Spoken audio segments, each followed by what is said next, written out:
Governments are required to be result-oriented, and so are bureaucrats. In the past, perhaps, if a public administrator failed to achieve results, it was also because they were not given target of performance or the infrastructural support to achieve them.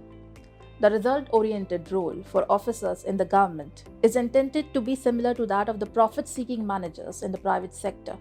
Being result-driven is vital. It affects the career of civil servants positively, regardless of his profession, department, and career level. More on this ahead. Let's get an understanding of MissionKarmayogi. MissionKarmayogi is a national program for civil services capacity building aimed to reform Indian bureaucracy. The goal, which our Honorable Prime Minister Narendra Modi has in mind, was started with the intention of building a highly effective civil service that will do more to further the growth of the nation. Under the direction of the Honorable Union Minister, Dr. Jitendra Singh, Department of Personnel and Training, the institutional framework for the mission was structured. There are 20 million bureaucrats in India, touching the lives of millions of people. They are the part of the policy making as well as their execution. They are the backbone of our country. A lot of expectations of the nation are attached with the performance of these officials, who come from different background, environment, capabilities, and discharge diversified duties assigned to them. MissionKarmayogi, on the other hand, has been designed to change the HR management system for government employees from rule-based to role-based, while creating the necessary expertise. Additionally, as a result of this, government officials now have access to competency-based human resource and governance. Competencies have been defined in many ways. However, the most practical and an easy way to understand is that competencies are those underlying characteristics of an employee which can result in effective and superior performance in a job or a role. MissionKarmayogi's new competency-based governance model gives central training institute like ours the chance to create competency-based training for the civil servants. There are 30 competencies that have been divided into 5 categories. They are ethos, ethics, equity, efficiency, and productivity. Each competency has a definition and its proficiency level. Additionally, there are behavioral indicators for each proficiency level that are objective, measurable, and necessary for a variety of jobs in the ministries and departments. The main goals of the CBTs are to strengthen each officer's functional competence and to awaken their inner power and abilities.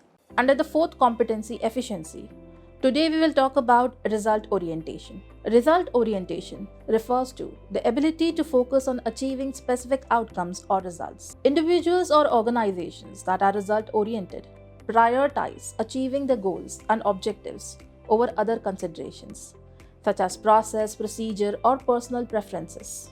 In a professional context, result orientation is often considered a key attribute of effective leaders and managers. It involves setting clear goals and expectations, monitoring progress towards those goals, and making adjustments as needed to ensure that desired outcomes are achieved. A result-oriented approach can be contrasted with a process-oriented approach, which places more emphasis on following established procedures and protocols, even if those procedures do not necessarily lead to the desired outcome. While both approaches have their place, a result-oriented approach is often seen as more effective in achieving meaningful progress and driving success. Result orientation is a crucial attribute for civil servants, as they play a key role in serving the public and achieving the objectives of the government. There are several reasons why this is important. Let's have a look. Civil servants are responsible for implementing government's policies and achieving specific objectives. For example, a civil servant in charge of implementing a new healthcare policy would need to be result-oriented to ensure that the policy is implemented effectively and efficiently, and that the desired outcomes are achieved.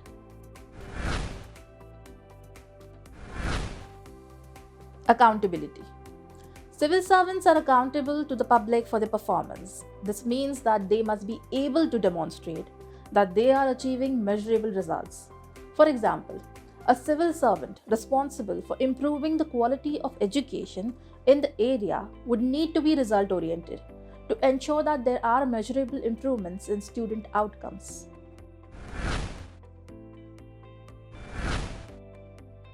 Resource management.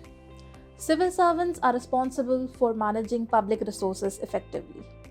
A civil servant, result-oriented, would ensure that resources are allocated in a way that maximizes impact and achieves the desired outcome. For example, a civil servant in charge of managing a public work project would need to be result-oriented to ensure that the project is completed on time and within budget.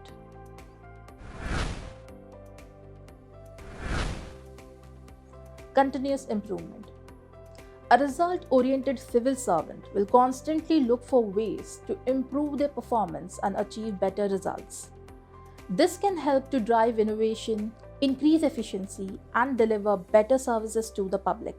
For example, a civil servant responsible for delivering a public service would need to be result-oriented to ensure that the service is continually improving and meeting the changing needs of the public. On the other hand, civil servants who are not result-oriented can undermine the effectiveness and efficiency of the civil service, fail to achieve government objectives, waste public resources, erode public trust and confidence, and resist change and innovation. To improve and enhance a result-oriented mindset and approach in civil servants, there are several strategies that can be employed. One important strategy is to provide clear goals and expectations. This means ensuring that civil servants have specific, measurable, achievable, relevant, and time-bound SMART goals that they can work towards.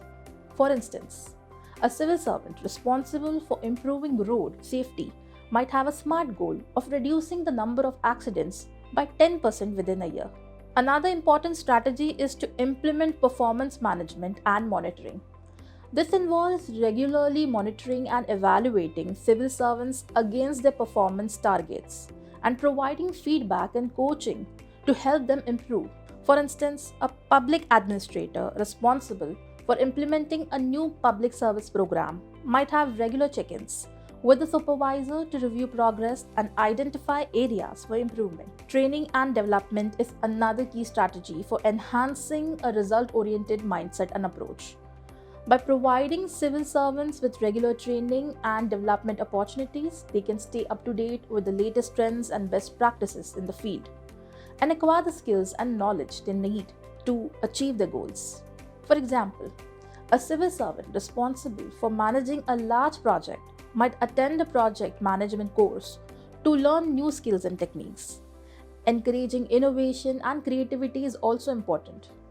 By fostering an environment where civil servants feel comfortable, thinking creatively, and coming up with innovative solutions, they can identify new approaches that may be more efficient or effective in delivering public services. For instance, a civil servant responsible for improving public transport might work with a team to develop a new app that provides real-time information about bus and train schedules.